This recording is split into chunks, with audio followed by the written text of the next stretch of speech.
concernant l'intention. Les jeûnes sont deux.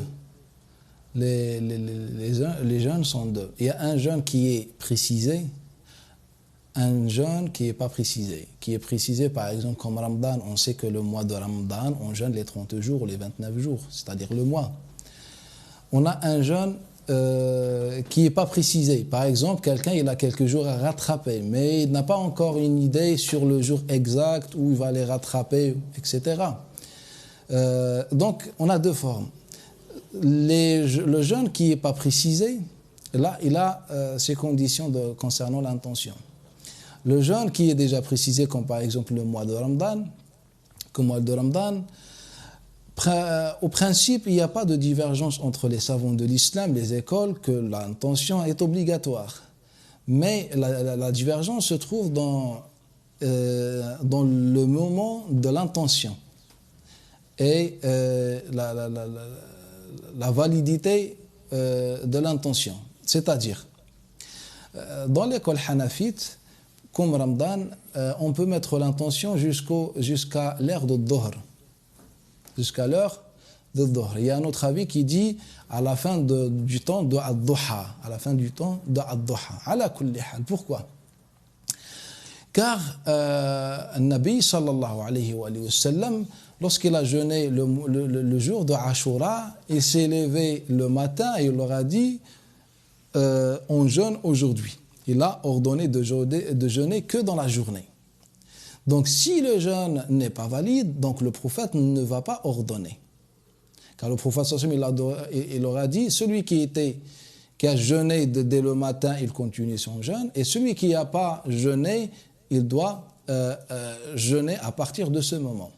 Donc c'est le hadith utilisé par les Hanafites pour nous dire que le jeûne, la niyya du jeûne peut être jusqu'à l'heure de Adh-Dhuhr, jusqu'à l'heure de Adh-Dhuhr, c'est-à-dire toute la nuit jusqu'à l'heure de Adh-Dhuhr. Et c'est un argument très fort dans le sujet.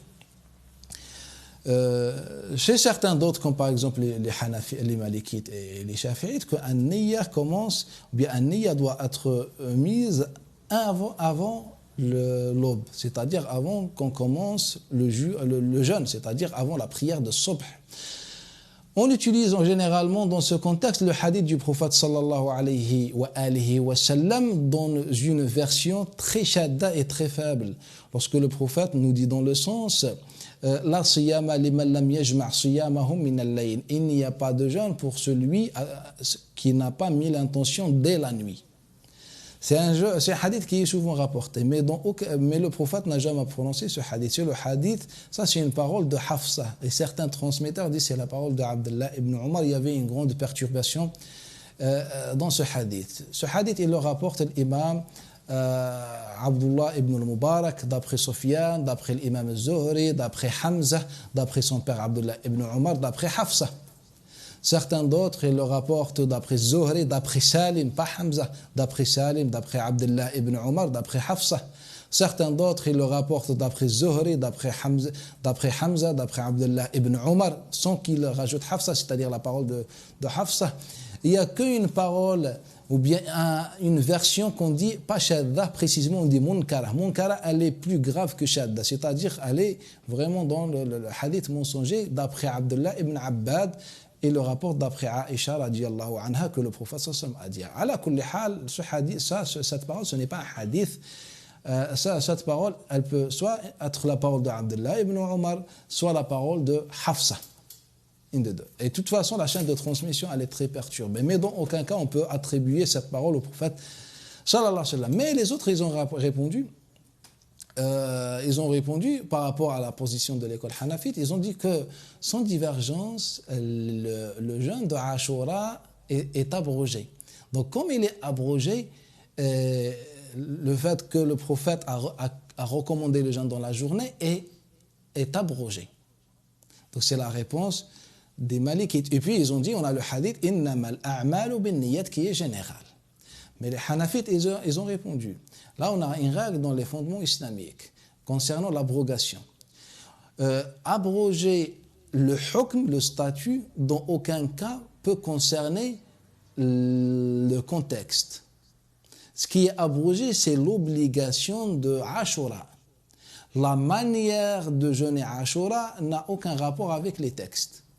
Donc ce qui est abrogé, c'est l'obligation de Ashura. Maintenant, Ashura n'est pas obligatoire, c'est sunnah. Donc que le prophète a recommandé dans la journée et que l'intention peut exister que dans la journée avant le Dhuhr, elle est toujours dans le hadith, dans le contexte de le hadith. Car pour dire qu'il est abrogé, il faut affirmer une contradiction entre deux textes et qu'il y a une différence de temps. Donc, mais si on prend juste le côté que l'intention était dans la journée, il n'y a pas de contradiction. Les textes qui recommandent le Ramadan n'ont jamais évoqué le temps de Ramadan, le temps du jeûne exactement, après le temps de l'intention du jeûne. Donc c'est pour ça qu'il n'y a pas une contradiction. J'ai dit tout cela pour montrer que chaque école a ses propres positions et il y a une divergence entre les savants. Dans l'école hanafite recommande l'intention jusqu'à l'heure de Dhuhr et chacun il a ses hadiths du prophète sallallahu alayhi wa sallam. Maintenant un sujet important. Est-ce qu'on peut mettre une fois l'intention pour tout le mois ou bien à chaque jour on doit mettre l'intention? Dans l'école hanafite, on met l'intention pour chaque jour, car chaque jour est indépendant. Donc c'est ça la position de l'école hanafite. Pour chaque jour, on doit mettre l'intention, car les textes qui obligent, qui recommandent l'intention, ne font pas la différence entre ou bien concernent les jours en particulier, concernent pas le mois. Donc à chaque jour il est différent que l'autre. Donc c'est pour ça, pour chaque jour on doit mettre l'intention. Certains savants ils ont dit que les jours, certains d'autres en dehors de l'école malikite disent que les jours considérés comme les rak'at de la prière. Comme on doit mettre une seule intention pour toute une prière composée par plusieurs prosternations et rak'at et ruku', donc c'est de la même manière. Pour tout le jeûne, on doit mettre une seule intention, car le jeûne, le mois de Ramadan en lui-même, c'est une seule adoration, elle est unique. Donc, elle peut être faite avec une seule intention. Dans l'école hanafite, non, pour chaque.